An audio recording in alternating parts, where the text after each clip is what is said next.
Assalamualaikum warahmatullahi wabarakatuh. Waalaikumsalam. Innal hamdalillah nahmaduhu wa nasta'inuhu wa nastaghfiruh wa natubu ilayh wa na'udzu billahi min shururi anfusina wa min sayyiati a'malina. Man yahdihillahu fala mudilla lahu wa man yudlil fala hadiya lahu. Ashhadu an la ilaha illallah wahdahu la sharika lahu wa ashhadu anna Muhammadan 'abduhu wa rasuluh. Salawatullahi wa salamuhu alaihi نبينا وحبيبنا محمد صلى الله عليه وعلى آله وصحبه وسلم. قال الله تعالى في كتابه الكريم: يا أيها الذين آمنوا اتقوا الله حق تقاته ولا تموتن إلا وأنتم مسلمون. أما بعد. Ikhwatul iman, rahimani wa rahimakumullah, saudara-saudariku sekalian yang semoga Allah tabaraka wa taala selalu memberikan keberkahan dalam kehidupan antum semua.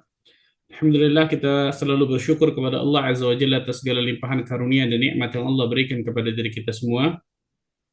Sehingga pada kesempatan yang berbahagia ini, Allah Tabaraka wa Ta'ala masih terus melimpahkan berbagai macam nikmat dan karunia-Nya kepada diri kita semua, sehingga kita dapat melanjutkan mabahas kita, kajian rutin kita tentang kitab As-Sirah An-Nabawiyah, kisah perjalanan hidup Nabi kita Muhammad sallallahu alaihi wasallam.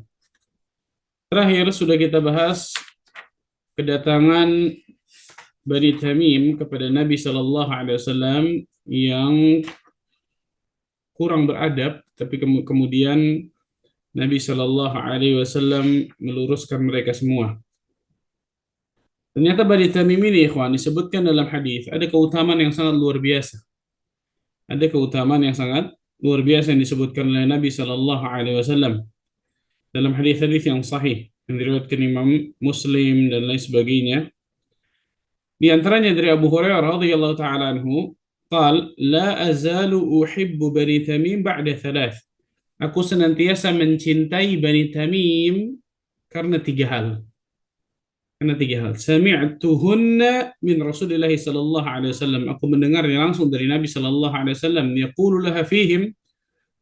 Rasul sallallahu alaihi wasallam bersabda tentang mereka. Ada tiga hal keutamaan ini yang dahulunya disebutkan oleh para ulama. Abu Hurairah nggak suka dengan Bani Tamim, tapi ketika Rasul menyebutkan tiga hal ini, maka Abu Hurairah kemudian langsung mencintai Bani Tamim, dan Bani Tamim ini akan masih ada sampai hari kiamat nanti. Yang pertama, keutamaan pertama, hum asyaddu ummati ala dajjal. Mereka adalah orang-orang yang paling keras perlawanannya terhadap Dajjal. Subhanallah, sampai akhir zaman ada Bani Tamim nih. Karena perlawanannya keras terhadap apa? Dajjal. Ini yang pertama, keutamaan yang pertama.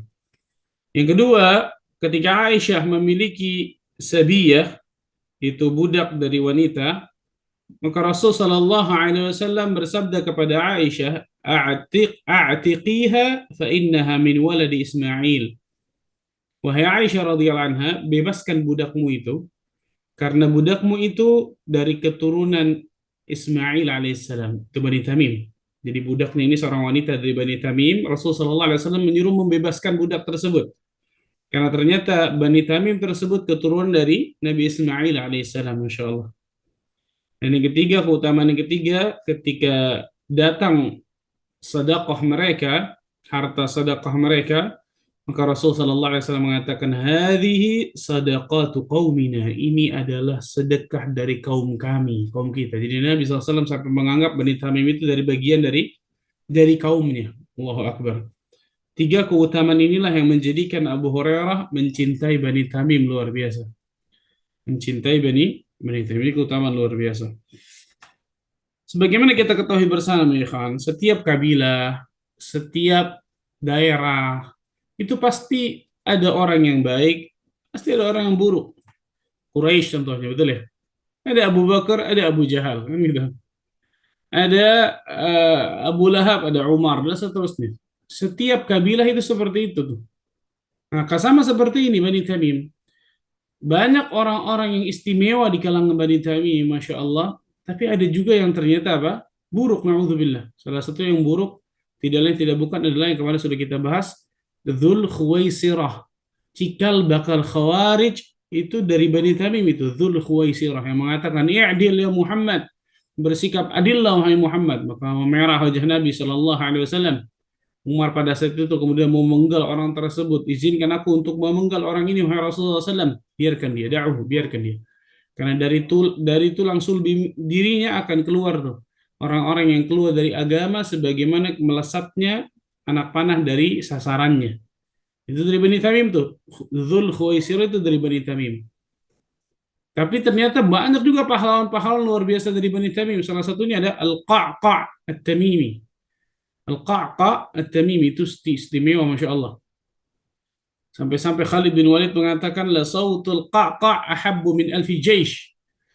Suaranya Al-Qa'qa' At-Tamimi ini lebih aku sukai daripada 1.000 tentara. Jadi luar biasa nih. Bahkan sampai Nabi yang menyebutkan ini, betul ya?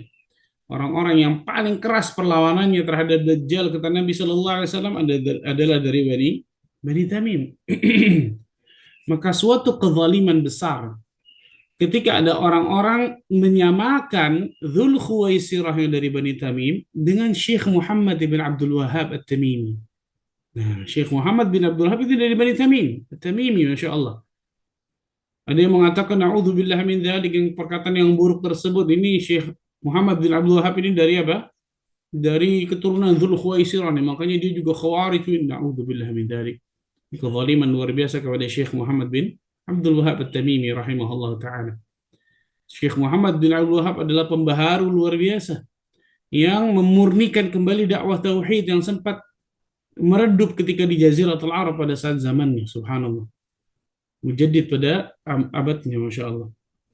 Maka jelas tidak boleh kemudian kita mencelanya bahkan memfitnah mereka, karena tuduhan luar biasa kepada Syekh, Masya Allah. Dan itu tidak lain tidak bukan untuk mengangkat Syekh Muhammad bin Abdul Wahhab di dunia dan di akhirat, jelas untuk diri beliau rahimahullah ta'ala rahmatan wasi'ah.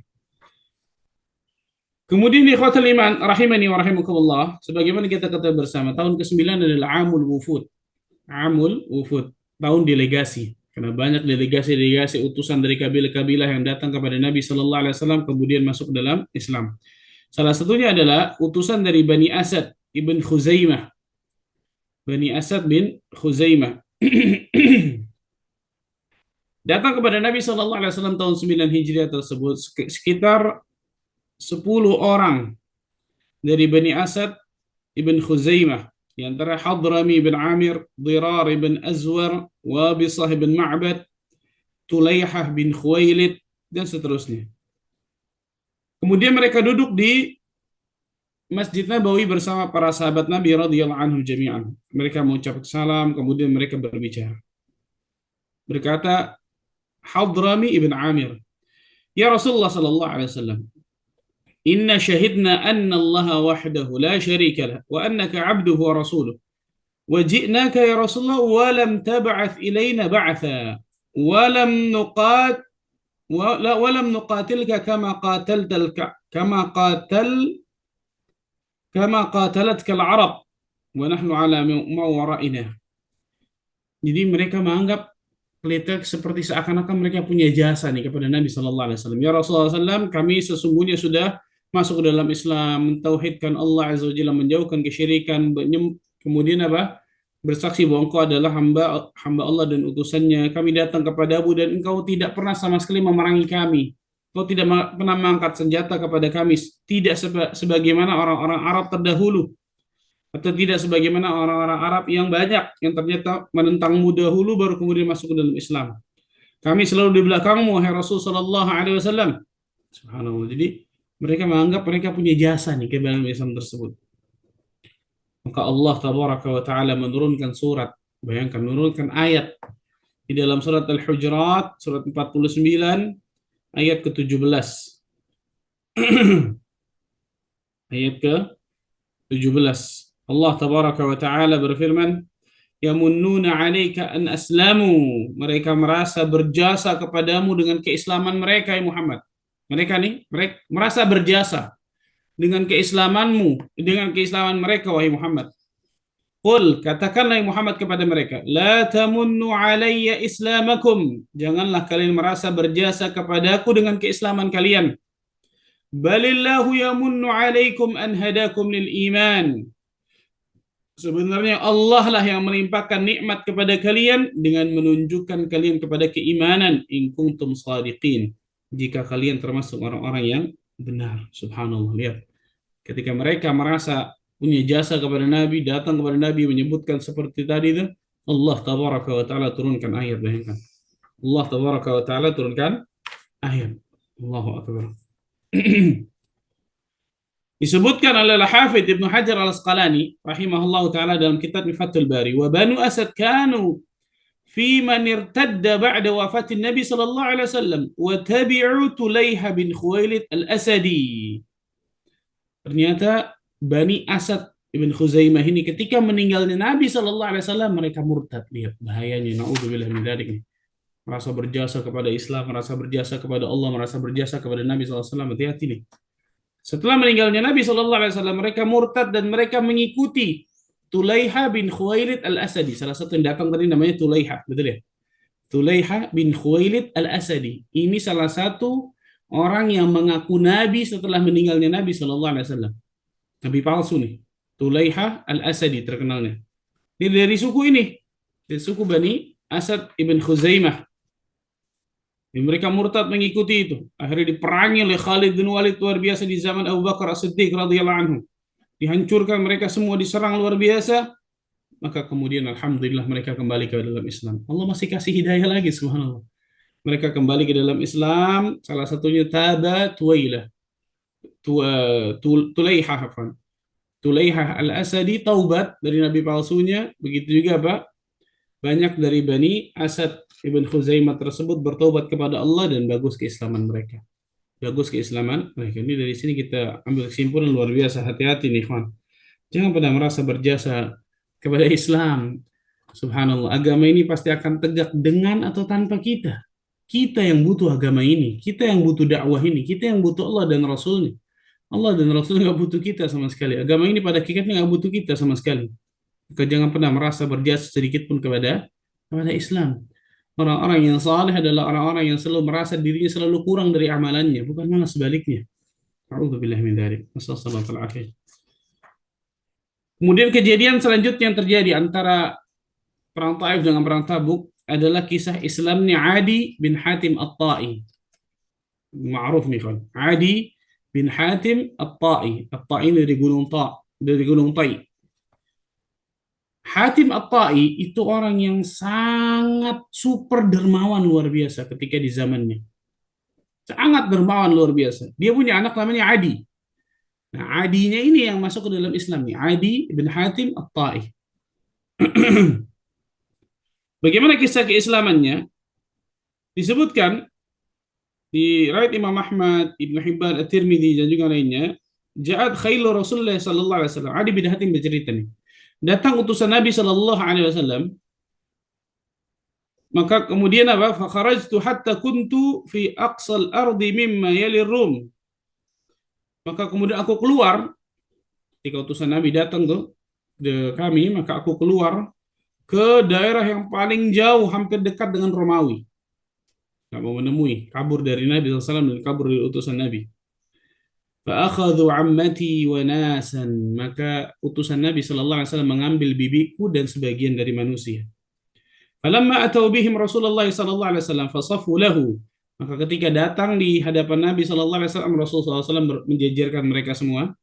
Qalat ammati. Kemudian bibiku berkata, Ya Rasulullah SAW, na'al wafid wanqata'al walad wa ana ajuzun kabirah. Wahai Rasul sallallahu alaihi wasallam, penjagaku telah jauh dari diriku, yang menaungiku jauh. Maksudnya Adi bin Hatim ini sudah kabur, dia hilang. Dan kemudian aku tidak punya anak dan aku pun sudah tua renta luar biasa. Ma bi min khidmah. Bolehkah kemudian engkau bebaskan diriku? Subhanallah. Famunna alayya manallahu alaik. Maka dibebaskan oleh Nabi SAW. Bibinya Adi bin Hatim ini kemudian apa? Dibebaskan oleh Nabi SAW, kemudian dimuliakan dan seterusnya. Maka Rasulullah SAW bertanya kepada bibinya tersebut, Man wafiduka, siapa yang menjadi penanggungmu? Siapa yang mengurusmu, wahai bibi? Qalat Adi bin Hatim. Dia adalah Adi bin Hatim, anaknya Hatim At-Ta'i tadi. Maka Rasul ketika mendengar nama Adi bin Hatim, alladzi farra minallahi wa rasulih, Oh, Adi bin Hatim yang lari dari Allah dan Rasulnya tuh. Famunna alayya. Maka kemudian apa? Ah, diberikanlah kepada bibinya tersebut agar bebas. Maka ibu-ibunya mengatakan, falamma raja'a rajulun ila jambihi tara annahu Ali bin Abi Thalib. Ini di samping dari orang tersebut adalah Ali bin Abi Thalib. Kemudian bibinya datang kepada Adi bin Hatim setelah dibebaskan, datanglah kemudian bibinya kepada Adi bin Hatim mengatakan, fa'tihi i'ti Rasulullah sallallahu alaihi wasallam raghiban aw rahiban. Datangi Nabi sallallahu alaihi wasallam.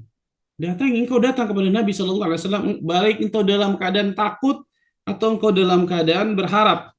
Faqad atahu fulan wa asaba minhu wa atahu fulan wa asaba minhu. Sungguh telah datang fulan kepada Nabi sallallahu alaihi wasallam dan enggak terjadi apa-apa padanya. Datang lagi fulan kepada Nabi sallallahu alaihi wasallam dan Masya Allah. Jadi bibinya ingin menjelaskan bahwa akhlak Nabi ini luar biasa. Jangan kau takut. Datangi Nabi engkau dalam keadaan takut atau engkau dalam keadaan berharap. Jangan takut. Karena banyak orang-orang yang telah datang kepada Nabi SAW tidak terjadi apa-apa. Maka Adi bin Hatim datang kepada Nabi SAW. Kemudian ketika sampai di kota Madinah, istasyrafa haliyan nas. Manusia kemudian memuliakan dirinya. Karena terkenal ini luar biasa ayahnya. Ayahnya terutama yang Hatim Atta ini terkenal super dermawan luar biasa.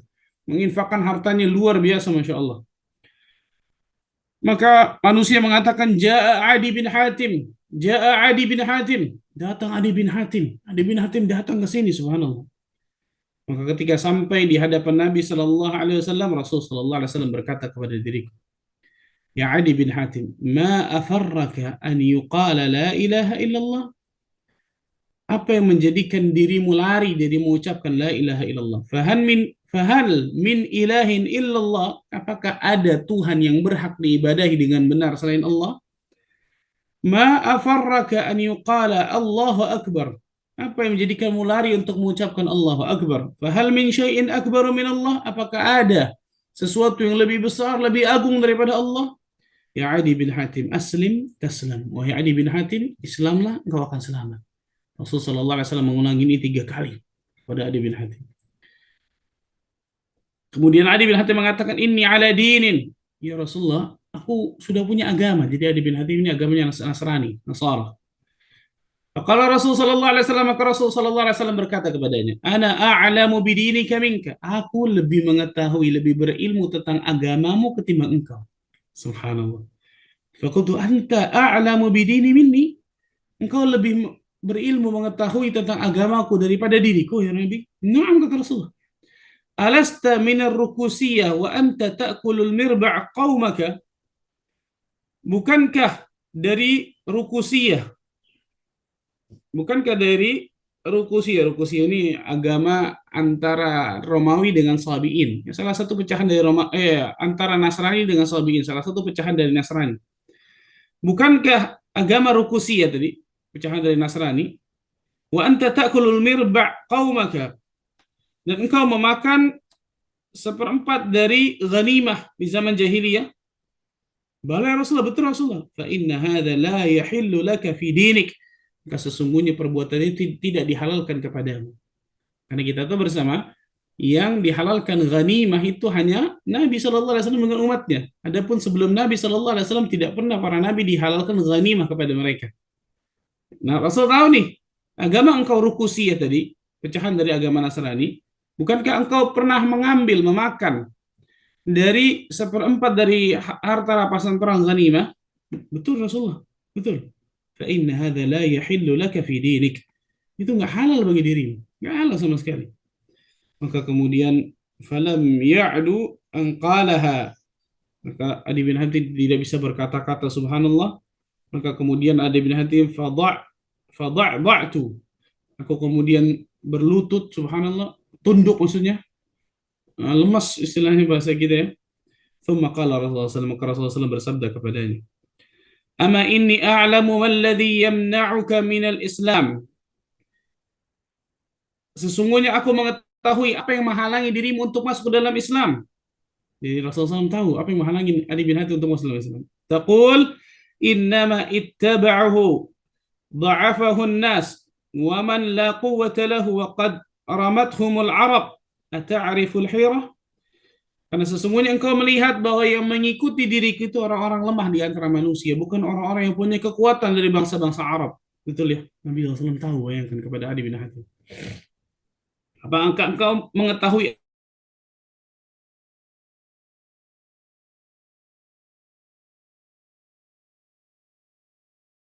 lam araha wa qad sami'tu biha, aku enggak pernah melihatnya tapi aku pernah mendengarnya wahai Nabi SAW. Nabi menyebutkan apa? Apakah engkau tahu itu Al-Hirah? Al-Hirah itu kota di dekat sana, luar biasa, dekat Kufah. Aku pernah mendengarnya, tapi aku nggak pernah melihatnya, nggak pernah mengetahuinya, wahai Rasulullah SAW. Rasul bersabda, "Fawalladhi nafsi biyadih, demi zat yang jiwaku berada di tangannya. La yutimmanna Allahu hadzal amr hatta takhruja at-ta'inah min al-hira hatta tatufa bil baiti fi ghairi jiwari ahadin."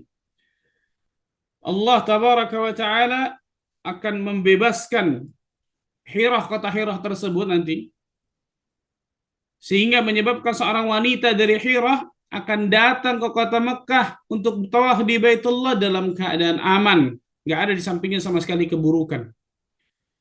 Wala yuftahanna kunuz Kisra ibn Hurmuz, dan Allah Azza wa Jalla akan membukakan negara Kisra bin Hurmuz.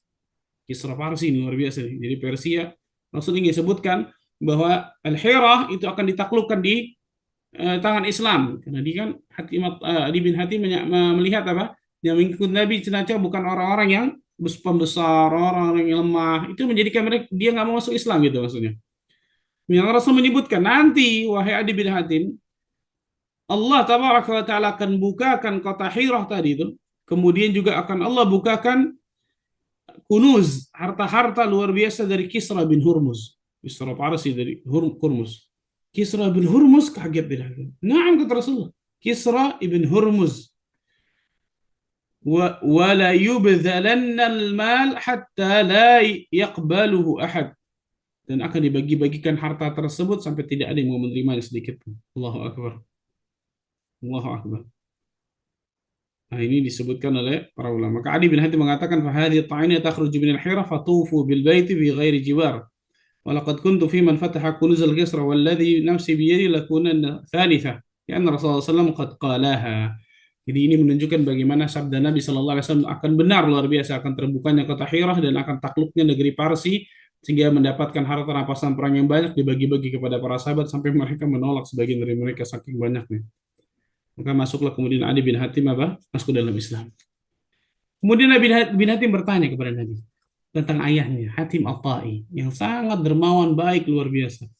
Ya Rasulullah sallallahu alaihi wasallam, inna abi kana yut'imul masakin. Sesungguhnya ayahku dulu ketika Quraisy, ketika di jahiliyah dulu, adalah orang-orang yang sering memberikan makan fakir miskin. Wa ya'tiqur riqab, sering membebaskan budak. Fa hal lahu min dzalika min ajr? Apakah dia bisa dapatkan pahala ya Rasulullah? Ya, dia nggak masuk Islam. Faqala Rasulullah sallallahu inna abaka arada amran fa adrakahu, yakni adzikr. Sesungguhnya ayahmu menginginkan itu bukan karena mencari wajah Allah, bukan ikhlas. Lihat, Nabi SAW tahu, bayangkan, jelas dari wahyu Allah Azza wa Jalla ya. Bukan ikhlas, tapi ada sesuatu yang diingin dapatkan dari ayahmu. Apa itu? Az-zikr, dikenang.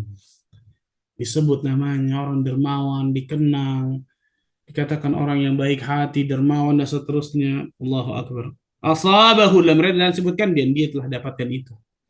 Dia dapatkan apa? Itu, lihat, hati-hati masalah riya nih, ikhwan. Hati-hati masalah riya, sum'ah. Karena tiga orang yang paling pertama diadili di hari kiamat, yang amalan zahirnya kelihatannya luar biasa, amal saleh banget, bagus banget, berjihad di jalan Allah, betul ya. Kemudian belajar ilmu agama Allah, mengajarkan, membaca Al-Quran, bersedekah, tapi tiga hal ini ternyata apa? Hanya zahirnya saja, hatinya nggak ikhlas. Sehingga Allah Azza wa Jalla menjadikan mereka masuk ke dalam neraka Allah Azza wa Jalla. Hati-hati, riya ini bahaya luar biasa. Ini. Binatang hati matai, kata Nabi SAW, dia ingin ada sesuatu dalam hatinya, menginginkan sesuatu, az-zikr, ingin dikenang, disebut namanya. Allahu Akbar. Bukan karena Allah tabaraka wa ta'ala. A'udzubillahi min dzalik, sallallahu alaihi wasallam. Umar bin Khattab, dari riwayat Muslim disebutkan dari Adi bin Hatim qala ataitu Umar bin Khattab, aku mendatangi Umar bin Khattab radhiyallahu anhu, faqala li, maka beliau mengatakan kepada diriku Umar, inna awwala sadaqatin bayyadat wajha Rasulullah sallallahu alaihi wasallam wa wujuh ashabi sadaqatu tay ji'ta bihi ila Rasulullah sallallahu. Sesungguhnya awal pertama kali sedekah yang menjadikan wajah Nabi Shallallahu Alaihi Wasallam bergembira dan wajah para sahabat bergembira itu dari sedekah Tai, dari sedekah Gunung Tai ini, dari sukunya Adi bin Hatim At-Tai. Subhanallah. Ini disebutkan. Begitu juga Pak, datanglah kemudian utusan dari Tai, kemudian masuk ke dalam Islam. Kemudian datang kemudian utusan dari Yaman. Utusan dari Yaman dari kabilah Bahilah dan Ahmas. Siapa itu? Jarir bin Abdullah Al-Bajali. Yang kata Umar bin Khattab radhiyallahu anhu, Yusuf hadhil ummah. Nabi Yusufnya umat ini karena tampannya Jarir luar biasa, masya Allah. Disebutkan Jarir bin Abdullah Al-Bajali datang ke Madinah bersamanya 150 orang dari sukunya, dari negeri Yaman ini. Jarir bin Abdullah Al-Bajali. Ketika mendekat ke Madinah, Rasulullah Sallallahu Alaihi Wasallam menyebut nama Jarir ini dalam khutbahnya. Kata Rasul Sallallahu Alaihi Wasallam, "Yadkhulu alaikum min hadzal bab atau min hadzal fajr min khairi dhi Yaman ala wajhihi mashatu malak." Akan masuk dari pintu ini nanti nih. Sebentar lagi akan masuk dari pintu ini salah seorang orang yang terbaik dari negeri Yaman, dan di wajahnya ada sentuhan malaikat. Maksudnya saking tampannya di wajahnya ada sentuhan malaikat pada wajahnya tersebut. Maka manusia berharap itu dari keluarga diri mereka, dari keluarga dirinya. Ternyata yang datang adalah Jarir bin Abdullah Al-Bajali. Jarir bin Abdullah Al-Bajali radhiyallahu anhu. Datang, kemudian menaruh untanya, mendorongkan untanya, kemudian masuk. Ketika masuk, maka orang-orang semua semua mata tertuju kepada Jarir bin Abdullah Al-Bajali. Gitu kan Nabi menyebutkan. Sebentar lagi akan masuk nih dari pintu ini nih seorang yang terbaik dari negeri Yaman, salah satu orang yang terbaik dari negeri Yaman, dan kemudian di wajahnya ada sentuhan malaikat, saking tampannya, masya Allah. Orang-orang langsung melihat kepadanya. Ketika orang-orang manusia, para sahabat melihat kepadanya, dia merasa gak enak. Dia duduk, kemudian di sebelahnya dia tanya kepada orang yang duduk di sebelahnya, ya Abdullah, dzakarani Rasulullah SAW. Wahai Abdullah, wahai hamba Allah, apa kata di Rasulullah menyebut nama aku tadi dalam khutbahnya tadi? Naam, kata orang tersebut, dzakaraka anifan bi ahsani dzikra. Rasulullah sallallahu alaihi wasallam menyebutkan dirimu tentang sebaik-baik perkataan, luar biasa, sebaik-baik sebutan. Maka disebutkan kepadanya, kemudian Jarir bin Abdullah memuji Allah Azza wa Jalla atas apa yang telah Allah berikan kepadanya. Kemudian dia datang kepada Nabi sallallahu alaihi wasallam, dia menyalami Nabi sallallahu alaihi wasallam, kemudian Rasulullah membentangkan ridak beliau. Ini penghormatan luar biasa. Beliau lepaskan ridak beliau kemudian membentangkan ridak beliau, ala hada ya Jarir faq'ud. Duduklah engkau di atas ridakku ini. Allahu Akbar, istimewa ini. Maka kemudian duduklah kemudian Jarir, dan Rasul sallallahu alaihi wasallam berpaling kepada para sahabat mengatakan, "Idza atakum karimu qaumin fa akrimuhu." Apabila datang orang yang mulia di antara satu kaum, maka muliakanlah. Orang yang mulia, orang yang baik, orang yang saleh di antara satu kaum, muliakanlah. Karena Nabi sampai membentangkan ridak beliau, masya Allah, sorban beliau, agar Jarir duduk di situ. Kemudian Jarir masuk ke dalam Islam, kaumnya masuk ke dalam Islam, membaiat Nabi sallallahu alaihi wasallam, mengucapkan syahadat ala syahadati an la ilaha illallah wa anna Muhammad Rasulullah. Kemudian di antara isi baiatnya selain dari syahadat, menegakkan salat, menunaikan zakat, was-sam'i wa ta'ah, mendengar dan taat kepada pemimpin, wa nushu likulli muslim, dan selalu berbuat baik kepada setiap muslim. Allahu Akbar. Kemudian Jarir mengatakan, ma hajabani Rasulullah sallallahu alaihi wasallam mundu aslamtu wala ra'ani illa tabassana fi wajhi. Luar biasa. Semenjak aku masuk ke dalam Islam, tidak pernah aku kemudian dihalangi untuk bertemu Nabi sallallahu alaihi wasallam. Enggak pernah sulit untuk bertemu Nabi sallallahu alaihi wasallam ketika aku masuk ke dalam Islam. Dan tidaklah Rasul sallallahu alaihi wasallam melihat diriku kecuali dalam keadaan tersenyum. Jarir tahun ke-9 masuk. Dan ternyata Jarir bin Abdullah Al-Bajali banyak meriwayatkan hadis-hadis yang penting, luar biasa. Banyak meriwayatkan hadis-hadis yang penting, luar biasa, dan beliau masuk tahun 9 Hijriah kan. Makanya para ulama mengatakan hadis dari Jarir ini Ini banyak yang dijadikan patokan karena udah nggak mungkin dimansuh lagi tuh, nggak mungkin dihapus lagi.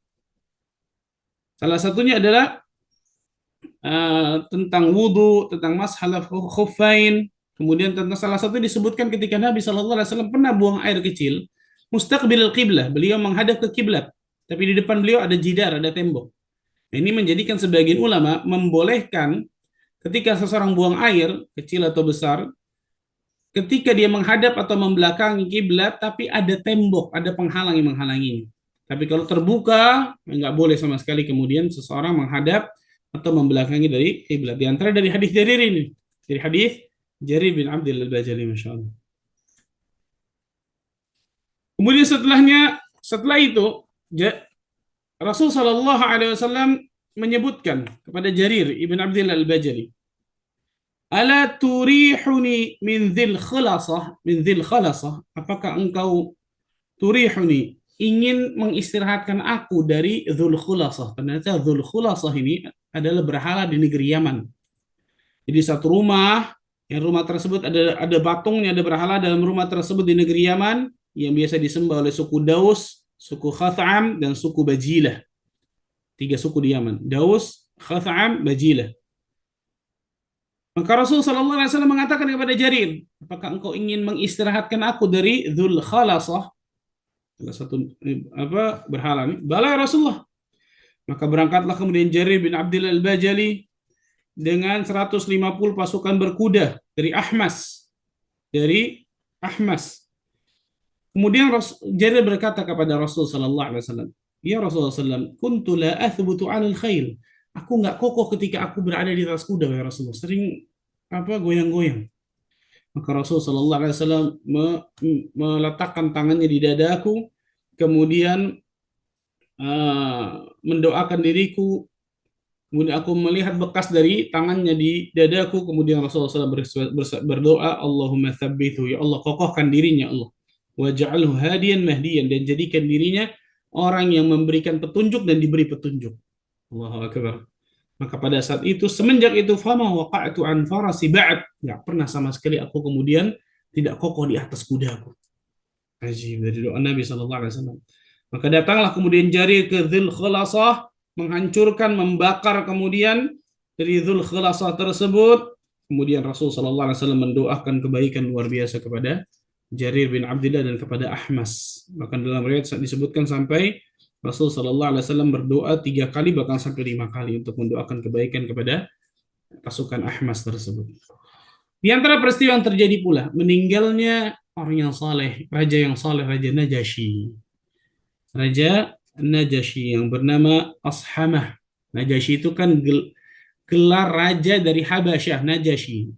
Namanya beda-beda. Salah satu namanya ini namanya Ashamah yang masuk ke dalam Islam, hanya beliau sendiri.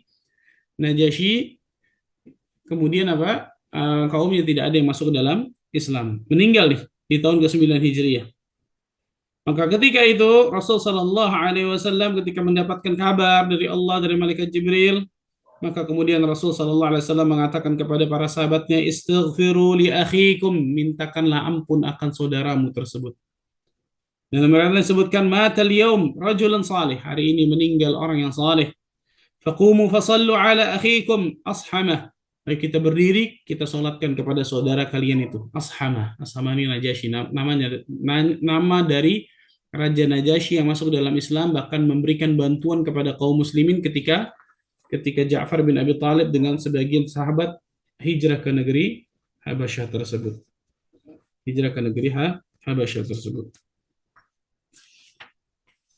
Yang terakhir, utusan dari Abdul Qais. Abdul Qais ini kabilah yang besar, ya kawan. Kabilah yang besar, yaitu tinggal di Bahrain, disebutkan agamanya agama Nasrani. Utusan Abdul Qais ini sebenarnya datang 2 kali. Yang pertama tahun 5 Hijriah sudah datang dengan sekitar 13 orang masuk ke dalam Islam, kemudian mereka kembali.